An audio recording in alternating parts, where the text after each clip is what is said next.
This is BBC Television from London. Diana, Princess of Wales, has died after a car crash in Paris. Diana, Princess of Wales, has in fact been killed. That Diana, Princess of Wales, has died. I've never had a depression in my life.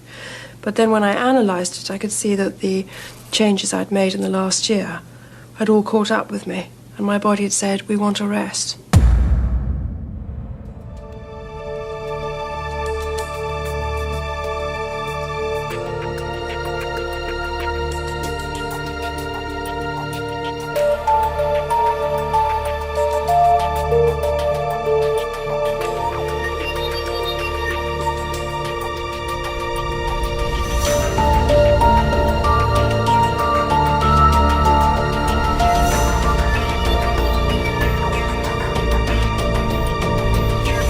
Did you seek help from any other members of the royal family? No.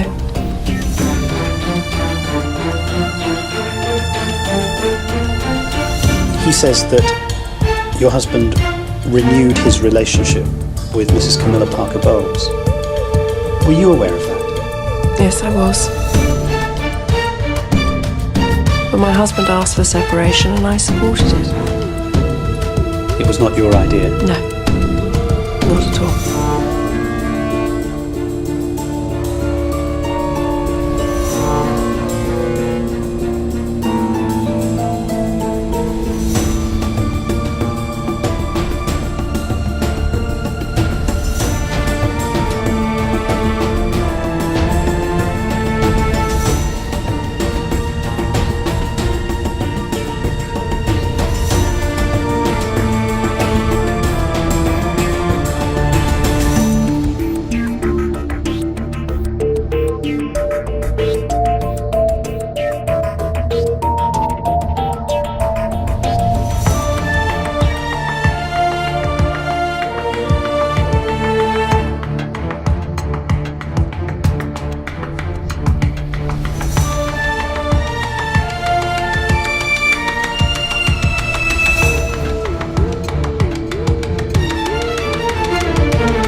A woman's instinct is a very good one.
Bismillahirrahmanirrahim. Assalamualaikum dan selamat sejahtera kepada semua supporters Osazuke Hikaru. Okey, alhamdulillah kita bertemu lagi dalam video yang terbaru ni. Tetapi kepada semua supporter, jangan terkejut-kejut. Jangan terkejut kerana kali ini saya akan membawakan satu konsep yang baru di mana saya akan menjadi storyteller lah buat masa sekarang ni, dan saya akan menghasilkan video-video yang berbentuk konspirasi dengan apa yang berlaku adalah daripada pandangan peribadi saya. Maknanya dok kait dengan kipas ke, dengan PC ke, dengan port ni ke, memang tak dok. Ini adalah pandangan peribadi saya sendirilah. Dan insyaAllah kalau ada orang tanya berkenaan dengan aktiviti eksplorasi tu, kalau kita dapat kebenaran, insyaAllah kita akan terus melakukan aktiviti eksplorasi dan saya akan fokuskan dengan konsep tersebut lah. Tapi buat masa sekarang ni, disebabkan saya dok nak keluar, jadi saya juga berminat dengan perkara-perkara yang melibatkan konspirasi ni lah. Okey, jadi tanpa membuang masa lagi, apa kata kalau kita teruskan dengan video konspirasi yang pertama ni, di mana adakah kematian yang tidak dijangka ataupun ada rancangan untuk membunuh Puteri Diana. Okey, jadi ramai yang orang tahu Puteri Diana ni adalah orang yang berpengaruh dengan sifat-sifat kepribadian dia yang sangat baik kerana sentiasa menolong orang yang susah, serta beliau juga mengadakan aktiviti yang melibatkan kemasyarakatan. Maknanya pada masa dulu orang sangat mengidolakanlah Puteri Diana sebab dia ni memang orang baik. Tapi dunia dikejutkan dengan satu berita di mana Puteri Diana terlibat di dalam satu kemalangan yang meragut nyawa beliau, Dodi Al-Fayed dan Henry Paul. This is BBC Television from London. Diana, Princess of Wales, has died after a car crash in Paris. I don't think that's a terribly encouraging sign. As I say, superficially, concussion, a broken arm, lacerations of the thigh shouldn't give enormous cause for concern, but one wonders if one is being told the whole truth at the moment. Jadi ramai orang tahu siapa pula Dodi ni. Dodi Al-Fayed ni adalah kekasih kepada Puteri Diana selepas Puteri Diana bercerai, dan Henry Paul ini adalah seorang pemandu kereta yang sentiasa membawa ke mana saja Puteri Diana ni nak pergi. Seperti yang anda tonton sekarang ni adalah footage yang terakhir Puteri Diana, Dodi Al-Fayed dan Henry Paul ketika sampai di salah sebuah hotel yang mereka menginap lah. Jadi pada masa tu cuba anda tengok reaksi Diana ketika berada di dalam lift tersenyum manis. Maknanya mereka berada di dalam keadaan yang sangat gembira dan tiada apa-apa masalah yang berlaku lah. Tetapi mana mungkin itu adalah senyuman yang terakhir daripada Puteri Diana. Jadi kita tengok footage yang dikatakan paling terakhir sebelum berlakunya kemalangan tersebut. Mereka berempat ni seperti berada di dalam keadaan yang mencemaskan. Kita boleh tengok Dodi Al-Fayed memeluk erat Puteri Diana dan Henry Paul seperti tergesa-gesa membuka pintu untuk keluar daripada hotel, dan saya dapat pastikan yang mereka seperti berada dalam keadaan yang cemas lah. Mungkin mereka dapat satu ugutan ataupun mereka dapat satu khabar berita yang agak menyenangkan. Itu adalah pandangan peribadi saya lah. Jadi mereka pun terus menaiki kereta menuju ke satu destinasi yang memang kita tak tahu ni nak pergi ke mana, dan sampai pada masanya mereka melalui satu terowong. Dan siapa yang tahu terowong tersebut akan menjadi saksi kemalangan yang meragut 3 nyawa di dalam kereta tersebut. Yang pertama adalah Puteri Diana, yang kedua adalah Dodi Al-Fayed, dan yang ketiga adalah Henry Paul. Manakala pembantu peribadi terselamat daripada kemalangan tersebut. Jadi apabila berlakunya kemalangan dalam terowong ni, sudah pastilah kalau macam pihak-pihak polis nak siasat apa benda yang berlaku, sudah pasti dia akan ambil rakaman CCTV yang berada di dalam terowong tersebut. Tetapi alangkah terkejutnya apabila rakaman CCTV pada kejadian malam tersebut tiada.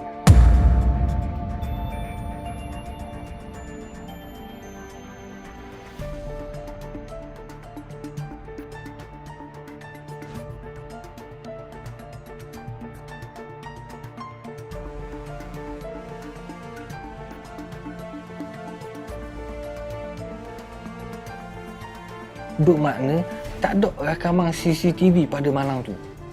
Sedangkan dalam terowong tu ada 10 CCTV. Jadi bagaimana mungkin rakaman tu hilang ataupun tak ada terus?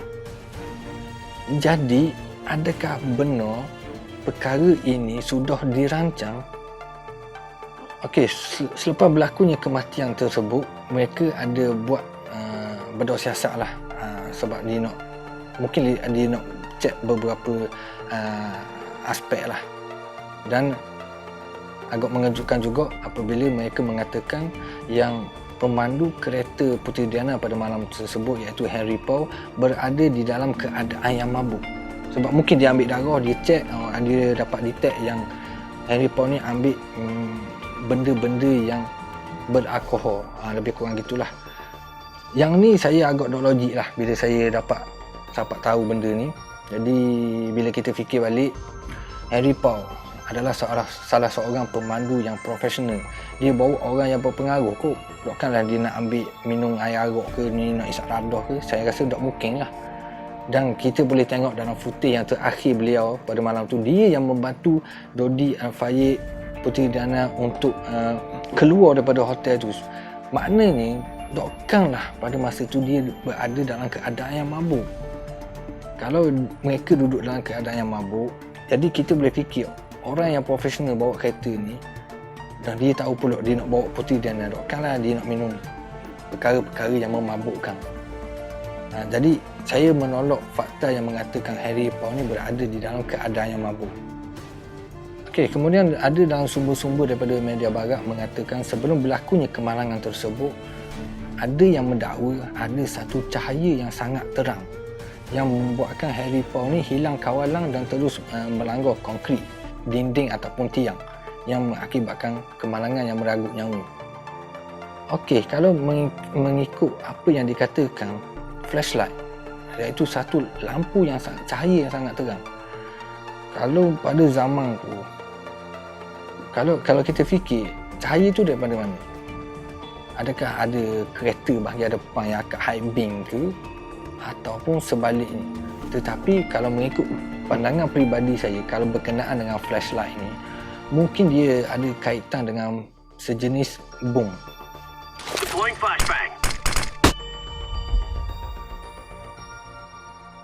Kalau saya main Counter Strike dulu, kita kena guna bom yang jenis flashlight tu. Bila kita lepor tu, dia jadi pedih mata.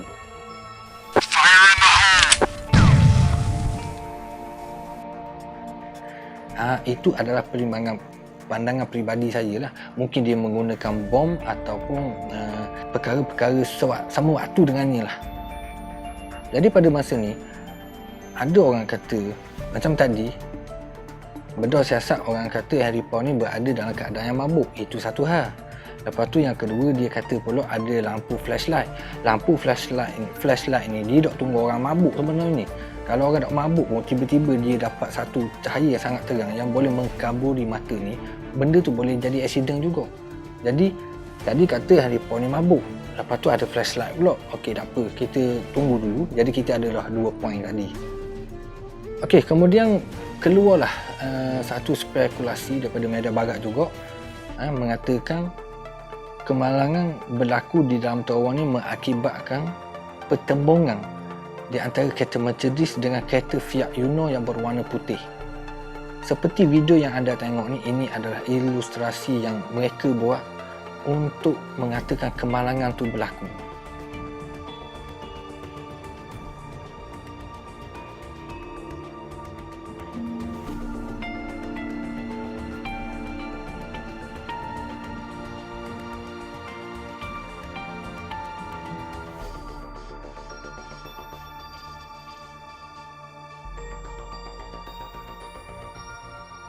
Okey, yang ketiga ini mereka mengaitkan dengan sebuah kereta Fiat Uno. Kereta Fiat Uno ni yang dikatakan berwarna putih ni dinaiki oleh seorang paparazzi yang cukup terkenal pada zaman tu. Di mana kalau gambar-gambar atau footage yang mahal-mahal yang diambil oleh orang yang berpengaruh ni, inilah orang ni. Saya dah ingat nama dia dan saya akan letak bahagian bawah ni lah. Jadi dia kaitkan dengan seorang paparazzi yang tergila-gilakan gambar daripada Puteri Diana. Mereka mengatakan juga mereka bertembung di dalam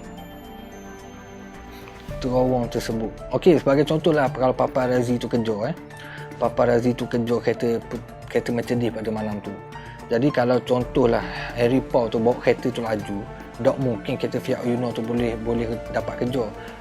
Kecuali kereta Fiat Uno tu dia pasang turbo, dia pasang power jet apa semua, yang dan dia pakai pula minyak Castro yang boleh membuatkan kereta tu laju. Itu lain cerita. Tapi kalau kita fikir logik, kereta Fiat dengan kereta Mercedes, ketahanan dia tu pun berbeza. Okeylah, kalau sebagai contoh, disebabkan kereta tu mereka bertemu. Sebab apa dia nak bertemu? Takkanlah paparazzi ni dia nak pergi attack kereta tu, lepas tu baru boleh ambil gambar Puteri Diana. Saya rasa itu perkara sangat tak logik. Sebab paparazzi ni dia hanya nak mengambil gambar saja. Kerana kalau gambar daripada Puteri Diana ni boleh dijual dengan harga yang sangat mahal.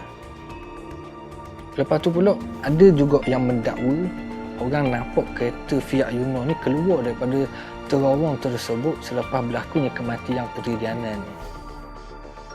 Ini menimbulkan satu spekulasi yang bagi saya agak tak tepat lah. Memang tak tepat. Sebab apa? Sebab lepas pada kejadian dia tadi, dia mula-mula dia kata Harry Potter mabuk. Lepas tu yang kedua berlakunya flashlight. Lepas tu pada kereta Fiat Uno pula.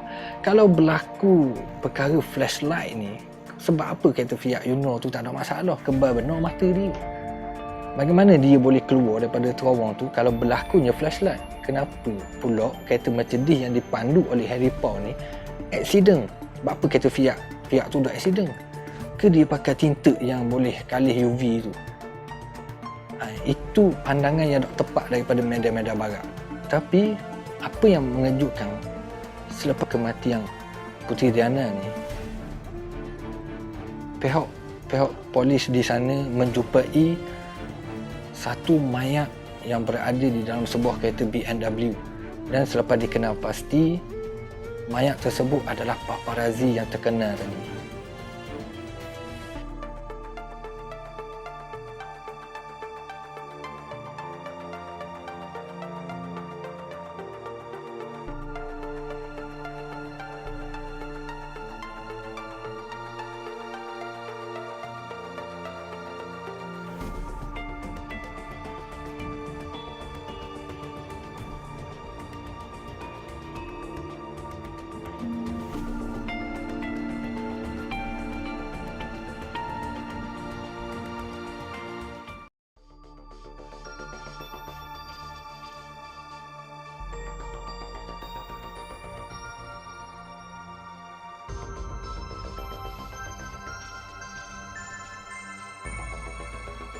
Dan terdapat 2 ataupun 3 das tembakan di bahagian kepala.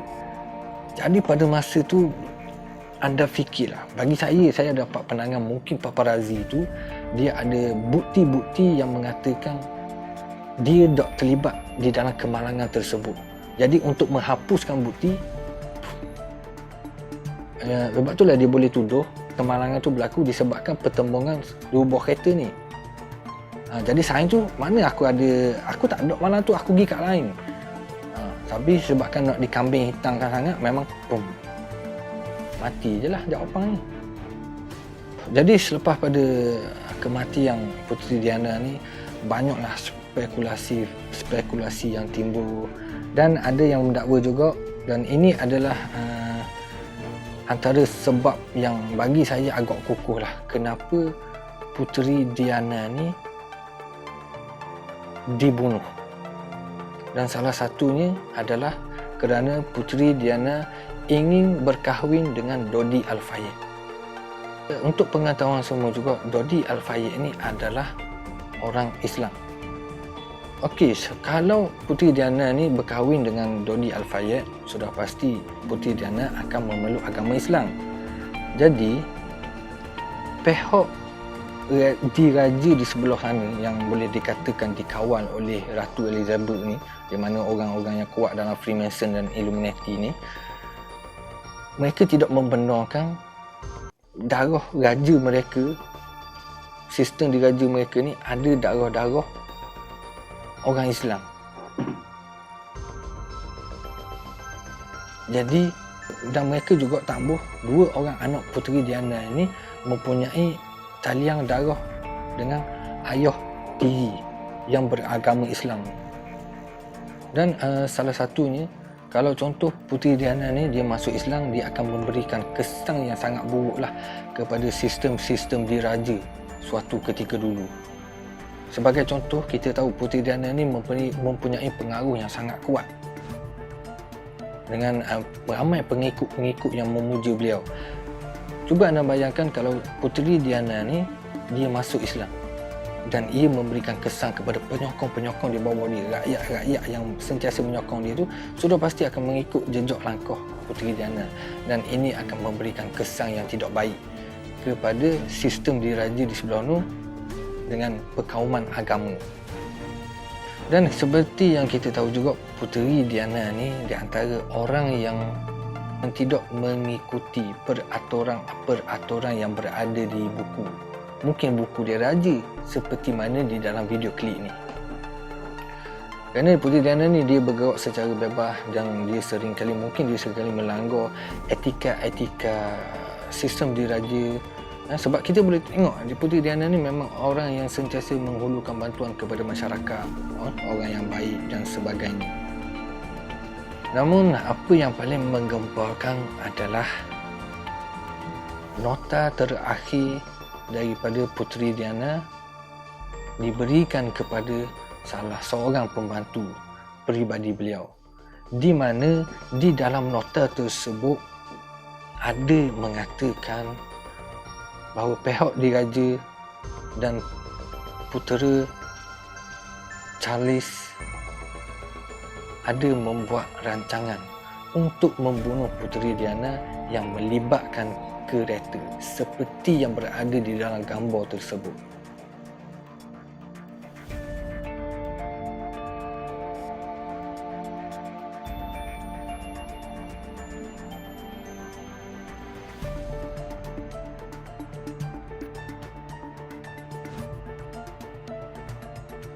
Jadi pada masa tu Puteri Diana ni dia dah tahu mungkin nota itu ditulis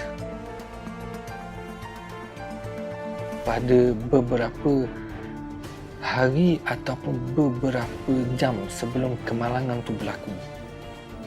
Tetapi pihak-pihak di sebelah sana, walaupun dia dah dapat satu nota, tiada sebarang tindakan yang diambil, seolah-olah tiada apa yang berlaku. Sebab itulah kalau kita tengok sekarang ni tak ada penjelasan yang sangat jelas daripada media-media sebelah ni berkaitan dengan kematian Puteri Diana ni. Dan media-media di sebelah tu juga memainkan peranan yang penting lah untuk menutupi kekejaman sistem diraja di negara tersebut. Dan spekulasi yang agak paling tepat yang saya dapat lah, saya tak tahu benda ni betul ataupun tidak, ini just pandangan peribadi. Mereka mengatakan yang rancangan ini sudah dirancang dengan sangat teliti dan sangat rapi, dan mereka juga mempunyai satu kumpulan yang dikatakan elit untuk menguruskan rancangan pembunuhan tersebut, dan dikatakan juga kumpulan yang disebut-sebut adalah M16.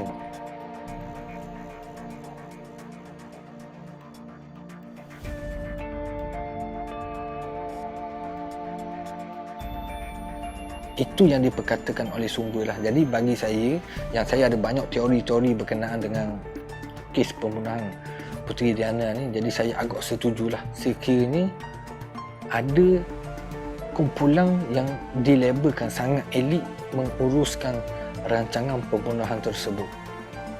Jadi perkara ni bagi saya tak perlu panjang lebar pun sebenarnya. Cukuplah sekadar kalau ada rakaman CCTV di terowong tersebut. Ada rakaman CCTV tu, kita boleh tengok apa benda yang berlaku. Okey, sebelum kematian Puteri Diana ni, sebenarnya mereka ada satu krisis lah. Seperti yang kita tahu, Puteri Diana ni dia bercerai dengan putera Charles ni disebabkan ada orang ketiga. Jadi pada masa tu mungkin ianya juga satu rancangan untuk menyingkirkan Puteri Diana daripada sistem diraja mereka.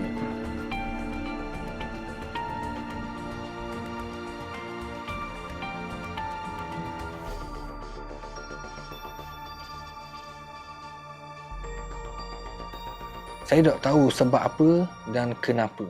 Mungkin orang yang paling atas diraja di negara tersebut tidak menyukai Puteri Diana kerana Puteri Diana ni ada pengaruh yang sangat besar yang boleh menjejaskan reputasi sistem diraja ketika itu.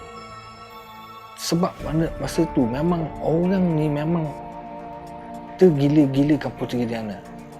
Bukan tergila nak tu, bukan. Maksudnya ramainya penyokong-penyokong yang menyanjungi Puteri Diana daripada orang-orang lain sekitar tu.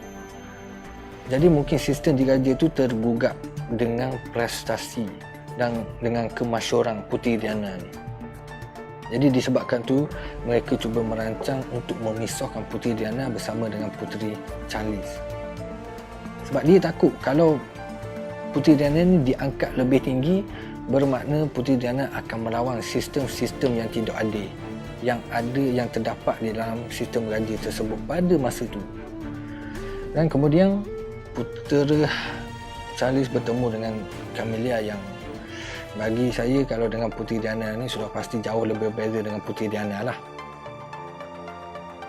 Dan saya tidak tahu kenapa mereka nak menyingkirkan Puteri Diana pun, kita pun tak tahu. Jadi itu saja video konspirasi bahagian pertama. Saya tak tahulah bagaimana penerimaan supporters berkenaan dengan video ni, dan saya masih lagi baru dalam bidang menjadi seorang storyteller yang tidak ada kaitan langsung dengan saya, dan ianya sangat struggle lah untuk saya mencari info-info, maklumat dan cara penyampaian saya, macam mana saya nak feel. Sebab kalau ikutkan sekarang ni, hari tu saya ada training 6 video yang saya terpaksa padam balik, dan pada malam ini sudah ada 3 take video sebab saya rasa kurang jadi. Jadi ini adalah rakaman yang terakhir dan Alhamdulillah saya dapat menghabiskannya pada jam 2.50 pagi. Jadi kepada semua, berikanlah sedikit pandangan dan pendapat anda berkenaan dengan video ni, dan nyatakanlah kelemahan-kelemahan yang ada di dalam video ni. InsyaAllah saya akan cuba perbaikilah dengan untuk lebih baik lagi. Jadi kepada semua, saya mohon maaf kerana buat masa sekarang ni saya terpaksa menukar konsep buat sementara waktu, dan insyaAllah selepas pada ni saya akan fokus dengan video aktiviti eksplorasi sekiranya kami dapat kebenaran untuk meretas daerah dan negeri. Jadi kepada semua, wayang adalah hidup, hidup adalah wayang. Skrip sudah tertulis dan direkturnya adalah Allah yang satu. Jadi kepada semua, jangan lupa like, share dan komen. Assalamualaikum.